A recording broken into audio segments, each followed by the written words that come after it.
Excel Techno school, Guruvayanakere, Venur. Admission open now. 4100ಕ್ಕೂ ಹೆಚ್ಚು ಮುಜರಾಯಿ ದೇವಾಲಯಗಳೇ ನಾಪತ್ತೆಯಾಗಿದ್ದಾವಂತೆ. ದೇವಾಲಯಗಳೇ ನಾಪತ್ತೆ ಆಗೋದು ಅದು ಆಶ್ಚರ್ಯಕರ ಸಂಗತಿ ಮತ್ತು ಜಗತ್ತಿನ ಅದ್ಭುತಗಳಲ್ಲೂ ಕೂಡ ಒಂದಾಗ್ಬಿಡುತ್ತೆ. ಯಾರು ನಾಪತ್ತೆ ಮಾಡಿದವರು? ಮುಜರಾಯಿ ಆನ್ ರೆಕಾರ್ಡ್ ಇರುವಂತ ಮುಜರಾಯಿ ದೇವಾಲಯಗಳು. ಅದಕ್ಕೆ ಈ ಮುಜರಾಯಿ ದೇವಾಲಯಗಳನ್ನ ಹುಡುಕೋದಕ್ಕೆ ಒಂದು SIT ರಚನೆ ಮಾಡಬೇಕಾದ ಅವಶ್ಯಕತೆ ಇದೆ. ಎಲ್ಲಿಗೆ ನಾಪತ್ತೆ? ಅದು ನಾಪತ್ತೆ ಮಾಡಿದವ್ರು ಯಾರು? ದೇವ್ರನ್ನು ಏನಾದ್ರು ಕಿಡ್ನಾಪ್ ಮಾಡ್ಕೊಂಡು ಹೋಗಿದಾರ? ದೇವರ ಆಸ್ತಿ ಏನಾಯ್ತು? ಮುಜರಾಯಿ ದೇವಾಲಯಗಳು ಅಂದ್ರೆ ಆಸ್ತಿ ಎಲ್ಲ ಏನಾಯ್ತು? ಇದರೆಲ್ಲದರ ಸಮಗ್ರ ತನಿಖೆಗೆ ಮಾನ್ಯ ಮುಖ್ಯಮಂತ್ರಿಗಳೇ ಒಂದು SIT ರಚನೆ ಮಾಡಿ, ನಾಪತ್ತೆ ಯಾವಾಗ ಆಗಿದೆ, ಯಾರು ಮಾಡಿದ್ದಾರೆ, ಯಾರು ಲೂಟಿ ಹೊಡೆದಿದ್ದಾರೆ, ಈ ಎಲ್ಲ ಸತ್ಯಾಸತ್ಯತೆ ಹೊರಗೆ ಬರಬೇಕು. ಇನ್ನು ದೇವ್ರನ್ನೇ ಬಿಡದೆ ಇದ್ದವ್ರು ಮನುಷ್ಯನ್ ಬಿಡ್ತಾರ? ದೇವಾಲಯಗಳನ್ನೇ ಬಿಡದೆ ಇದ್ದವ್ರು ಇನ್ನೇನೇನು ಬಿಟ್ಟಿರ್ತಾರೆ? ಹಾಗಾಗಿ ಇದ್ರ ಬಗ್ಗೆ ಒಂದು ಸಮಗ್ರ ತನಿಖೆಗೆ ಆಗ್ರಹಿಸ್ತೇನೆ. ಸರ್, ಈಗ ಬಿಜೆಪಿ ಪಾದಯಾತ್ರೆ ಮಾಡಬೇಕು ಅಂತ ನಿರ್ಧಾರ ಮಾಡಿತ್ತು ಬಳ್ಳಾರಿಯಿಂದ ಬೆಂಗಳೂರಿಗೆ ತನಕ. ಆದ್ರೆ ಈಗ ಪಾದಯಾತ್ರೆ ಬೇಡ, ಒಂದು ಸಮಾವೇಶದ ಮೂಲಕ ಹೋರಾಟ ಮಾಡೋಣ ಅಂತ ನಿರ್ಧಾರ ತೆಗೆದುಕೊಂಡಿದ್ದಾರೆ ಜನವರಿ 17ನೇ. ರಾಜ್ಯದ ಉದ್ದಗಲಕ್ಕೆ 5-6 ಪ್ರಮುಖ ವಿಷಯಗಳನ್ನು ಇಟ್ಕೊಂಡು ಹೋರಾಟ ಮಾಡಬೇಕು ಅಂತ ಈಗಾಗಲೇ ಕೋರ್ ಕಮಿಟಿ ನಿಶ್ಚಯ ಮಾಡಿದೆ.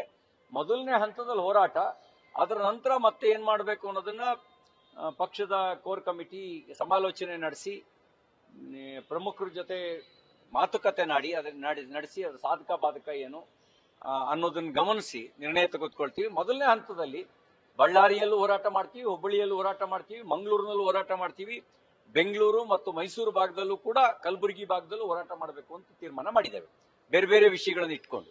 ಹೋಗಿಲು ಬಡಾವಣೆಯಲ್ಲಿ ನಾನು ವಿಸ್ತರಿಸಿಕೊಂಡು ನೋಡಿದ್ದೀನಿ, ಬಾಂಗ್ಲಾದವರು ಇಲ್ಲ ಅನ್ನುವಂತ ಸ್ಟೇಟ್ಮೆಂಟ್ ಅನ್ನ ಪರಮೇಶ್ವರ್ ಅವರು ಕೊಟ್ಟಿದ್ದಾರೆ. ಮಾನ್ಯ ಪರಮೇಶ್ವರ್ ಅವರೇ, ನೀವು ಗೊತ್ತಿಲ್ಲ ಅನ್ನುವಂತ ಸಚಿವರಾಗಿಬಿಟ್ಟಿದ್ದೀರಿ.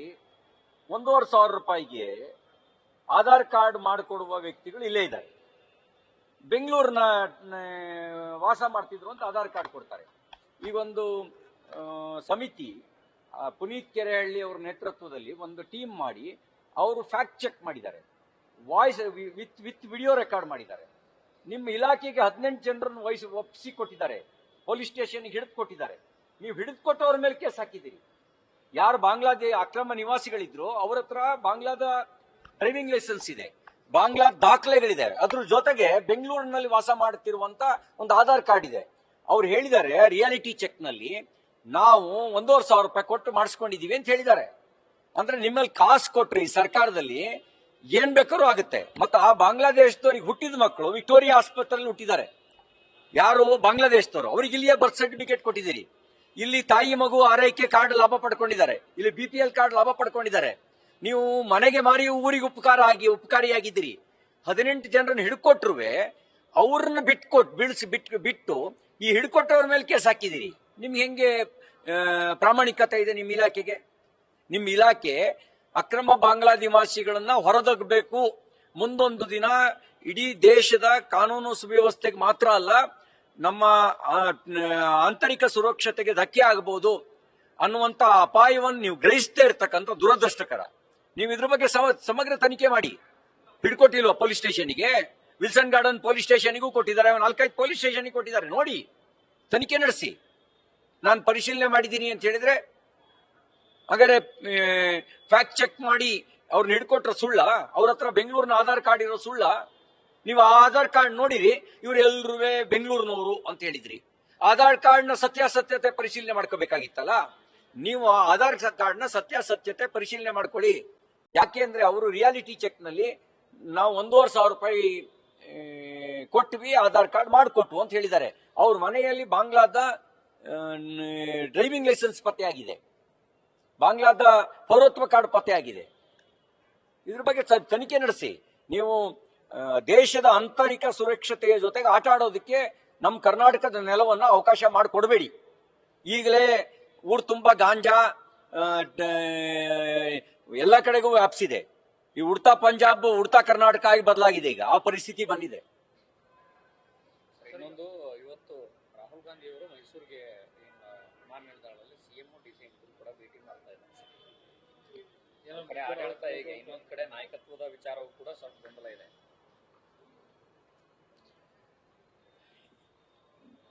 ಕಾಂಗ್ರೆಸ್ನ ಆಂತರಿಕ ಕಚ್ಚಾಟ ಅದಕ್ಕೆ ಸಂಬಂಧಪಟ್ಟಂತೆ ಬಿಜೆಪಿ ನಾವು ಮೂಗು ತೋರಿಸೋದಿಲ್ಲ. ಸ್ವತಃ ಬುದ್ಧಿ ಇಲ್ಲದೆ ಇರುವ ರಾಹುಲ್ ಗಾಂಧಿ ಇವ್ರ ಕಚ್ಚಾಟಕ್ಕೆ ಬುದ್ಧಿ ಹೇಳ್ತಾರೆ ಅಂತ ಅನ್ನುವಂಥ ವಿಶ್ವಾಸ ನೀವು ಇಟ್ಕೊಂಡಿದ್ದೀರಾ? ಸಿದ್ದರಾಮಯ್ಯನವರು ಮುಖ್ಯಮಂತ್ರಿಯಾಗಿ, ಶಿವಕುಮಾರ್ ಅವರು ಉಪಮುಖ್ಯಮಂತ್ರಿಯಾಗಿ ಕಚ್ಚಾಡ್ತಿರೋದಕ್ಕೆ ಸಂಬಂಧಪಟ್ಟಂತೆ, ರಾಜ್ಯದ ಆಡಳಿತದ ಮೇಲೆ ಅದರ ಕೆಟ್ಟ ಪರಿಣಾಮ ಆಗ್ತಿರೋಕೆ ಸಂಬಂಧಪಟ್ಟಂತೆ ರಾಹುಲ್ ಗಾಂಧಿ ಬುದ್ಧಿ ಹೇಳ್ತಾರೆ ಅಂತ ಅನ್ಕೊಂಡಿದ್ದೀರಾ? ಬುದ್ಧಿ ಇದ್ದವ್ರು ಬುದ್ಧಿ ಹೇಳ್ತಾರೆ, ಬುದ್ಧಿನೇ ಇಲ್ಲದೆ ಇದ್ದವ್ರು ಏನ್ ಬುದ್ಧಿ ಹೇಳ್ತಾರೆ? ವಿಚಾರಕ್ಕೆ ವಿಶೇಷ ಕ್ಯಾಬಿನೆಟ್ ಕರೆದಿದ್ದಾರೆ. ಏನ್ ನನ್ಗನ್ಸೋದು ಅವ್ರಿಬ್ರು ಕರೆದಿದ್ದಾರೆ ಅಂತ ಹೇಳಿದ್ರೆ, ನೋಡಪ್ಪ, ವೆಸ್ಟ್ ಬೆಂಗಾಲ್ ಚುನಾವಣೆ ಇದೆ, ಅಸ್ಸಾಮಿನ ಚುನಾವಣೆ ಇದೆ, ಎಷ್ಟು ಕೊಡ್ತೀರಿ ಅಂತ ಕೇಳೋಕೆ ಇರ್ಬೋದು. ಇದು ಬಿಟ್ಟು ಇನ್ನೇನು ಕರ್ನಾಟಕದ ಬಗ್ಗೆ ಅವರಿಗೆ, ಕಾಂಗ್ರೆಸ್ ಹೈಕಮಾಂಡಿಗೆ ಕರ್ನಾಟಕದ ಹಿತಾಸಕ್ತಿ ಕಾಪಾಡಬೇಕು, ದೇಶದ ಹಿತಾಸಕ್ತಿ ಕಾಪಾಡಬೇಕು ಅಂತಲೇ ಇಲ್ಲದೆ ಇದ್ದವರಿಗೆ ವಿದೇಶದ ನೆಲದಲ್ಲಿ ಹೋಗಿ ಭಾರತದ ಪ್ರಜಾಪ್ರಭುತ್ವ ವ್ಯವಸ್ಥೆಯನ್ನ ಒಂದು ತಪ್ಪು ಭಾವನೆ ಬರುವ ರೀತಿಯಲ್ಲಿ ಮಾತಾಡುವ ಜನರಿಗೆ ಇನ್ನ ಇವರಿಗೇನ್ ಹೇಳಿರ್ತಾರೆ? ಲಾವ್ ಅಂತ ಹೇಳಿರ್ತಾರೆ ಅಷ್ಟೇ, ಇನ್ನೇನ್ ಬೇರೆ ಏನ್ ಹೇಳಿರ್ತಾರೆ? ನರೇಗಾ ವಿಚಾರಕ್ಕೆ ವಿಶೇಷ ಕ್ಯಾಬಿನೆಟ್ ಕರೆದಿದ್ದಾರೆ. ಕರೀಲಿ, ನಾವ್ ಹೇಳಿದ್ವಲ್ಲ, ಸನ್ಮಾನ್ಯ ಎಚ್.ಡಿ. ಕುಮಾರಸ್ವಾಮಿ ಅವರು, ವಿಜೇಂದ್ರ ಅವರು ಮತ್ತು ಆರ್ ಅಶೋಕ್ ಅವರು ನಡೆಸಿದ ಜಂಟಿ ಪತ್ರಿಕಾಗೋಷ್ಠಿಯಲ್ಲಿ ಇದರಲ್ಲಿ ರಾಜ್ಯದ ಹಿತಾಸಕ್ತಿಗೆ ಏನ್ ಧಕ್ಕೆ ಆಗುತ್ತೆ ಅಂತ ಹೇಳಿದೀವಿ. ಸಾರ್ವಜನಿಕ ಚರ್ಚೆ ಮಾಡೋಣ. ಬೇಕಾದ್ರೆ ವಿಧಾನ ಪರಿಷತ್ತಿನ ವಿಶೇಷ ಅಧಿವೇಶನದಲ್ಲೇನೆ ಒಂದ್ ದಿನ ನಿಗದಿ ಮಾಡಲಿ, ಇಡೀ ದಿನ ಚರ್ಚೆ ಮಾಡೋಣ. ಲಾಭ ಏನು, ನಷ್ಟ ಏನು, ಎಷ್ಟು ನಕಲಿ ಜಾಬ್ ಕಾರ್ಡ್ಗಳು ಕರ್ನಾಟಕದಲ್ಲಿ ಪತ್ತೆಯಾಗಿದ್ದಾವೆ, ಅದರ ಮನ್ರೇಗಾ ಲಾಭ ಜನರಿಗೆ ಎಷ್ಟಾಗಿದೆ, ಗುತ್ತಿಗೆದಾರರಿಗೆ ಎಷ್ಟಾಗಿದೆ, ಎಷ್ಟು ಭ್ರಷ್ಟಾಚಾರದ ಪ್ರಕರಣಗಳು ಬಂದಿದ್ದು, ಈಗ ಇದಿಷ್ಟು ಪಾರದರ್ಶಕವಾಗಿದೆ, ಇದು ಬೇಕೋ ಅದು ಬೇಕೋ ಅನ್ನೋದು ಚರ್ಚೆ ಆಗ್ಲಿ. ಅಥವಾ ರಾಮನ್ ಕಂಡ್ರೆ ಕಾಂಗ್ರೆಸ್ಗೆ ಯಾಕೆ ರಾಮನ ಹೆಸರು ಬಗ್ಗೆ ಒಂದು ರೀತಿಯ ದ್ವೇಷ, ಅದು ಚರ್ಚೆ ಆಗ್ಲಿ.